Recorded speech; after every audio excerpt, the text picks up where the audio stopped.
question A. Assume at the age of 65 your retirement savings is left in a less risky investment that pays 0.07 compounded yearly, just once a year.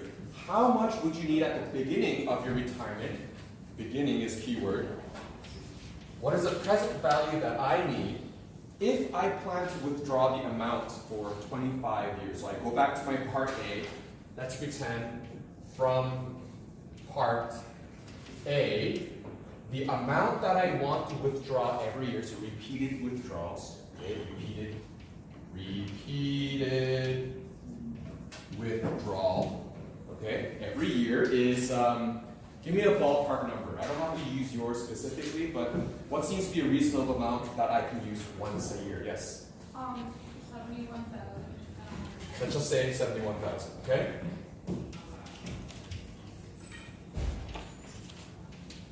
All right, so I am putting 71,000 here, so it's almost double Morgan. Okay, that's okay. That's okay. Let's take a look. All right, we are going to find present value. How much do I need now if I want to? Oh, I forgot the time. 25 years. If I want to take out 71,000 every year. 1 minus. While I receive an interest rate of 0.07 once a year for negative 25 years divided by 0.07 over 1. And so you may see something very similar to the previous formula. We are looking at a 1 minus instead of minus 1, and the exponent is a negative. I want to take some practice, take some time to plug all that into the calculator. I'm going to work on it myself as well so that no one makes a mistake. Try it. Shouldn't take you more than a minute, especially after all the future value annuity calculations you've tried last week. Minus 0.07 power of negative 25, 1 minus that is minus 7,000 divided by 0.07.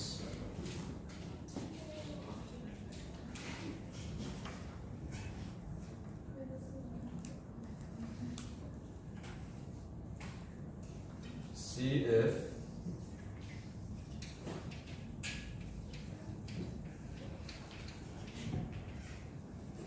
and while we're doing that, Natasha, could you inform us how much you actually needed by the age of 65 again? The last grade B.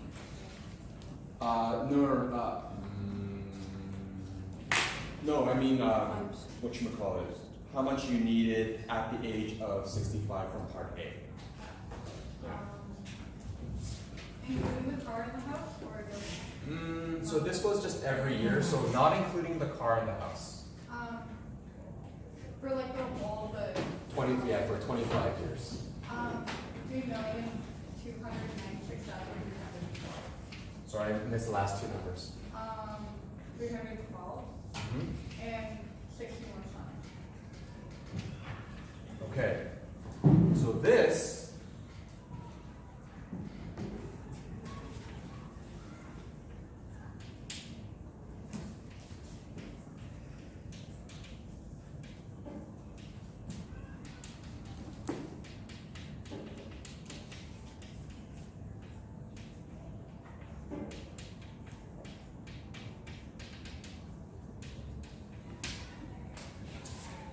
see the difference? So from the beginning, I was starting to show little bits of the picture, and in essence, I was basically lying to you, right? You don't actually need 3.3 million by the time you reach 65 years old. What you really need is this much. Why? Because as you use a little bit, the remaining amount will grow. You use a little bit, the remaining amount will grow. You use a little bit, the remaining amount will grow. Isn't that crazy? I'll just give you a quick analogy using a snowball. Yes, question?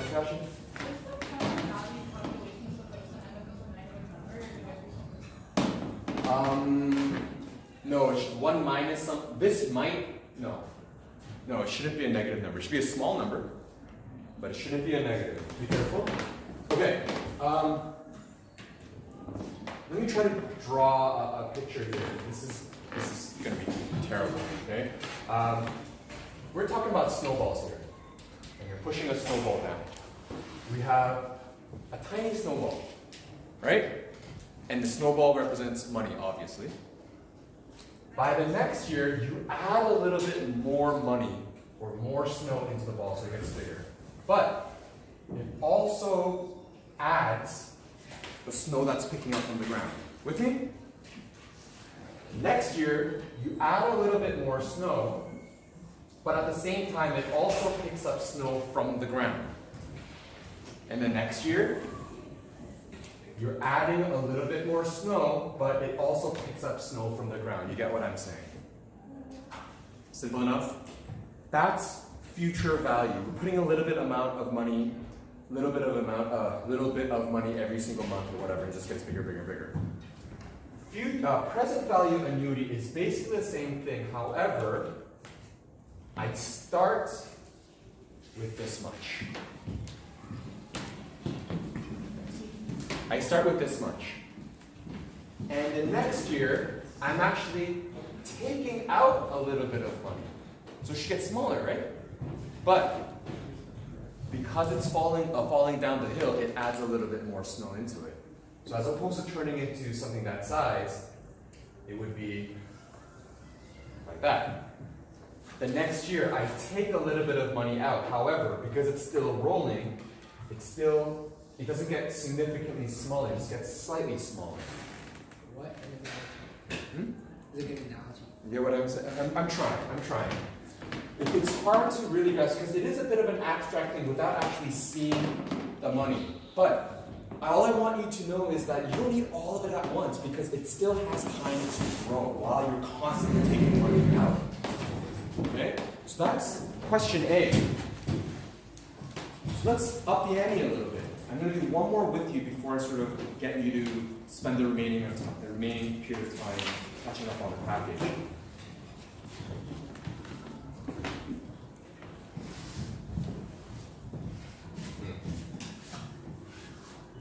Assume you withdraw every month instead of every year. This is part B.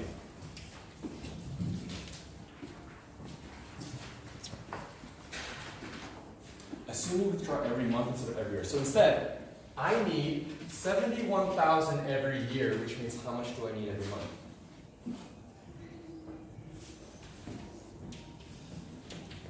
I don't know what that is.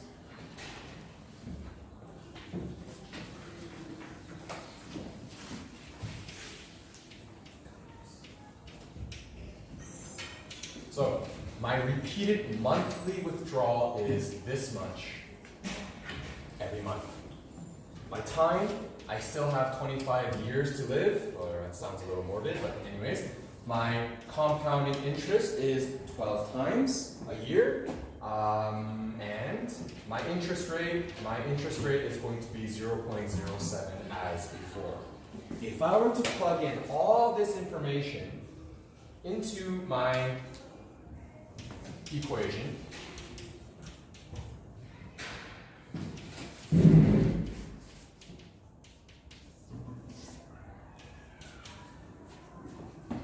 how much do I actually need?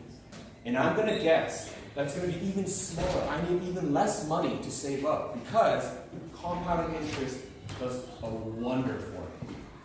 Okay?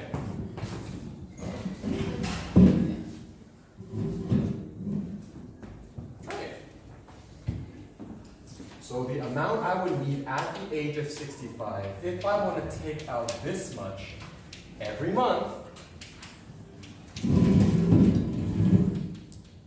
Where is the 71,000 coming from? It was a random number that we chose in the very beginning. But it was based off of Natasha's amount of 71,000 and something. Okay? So using this idea, how much money would you actually need right now for this to last 25 years?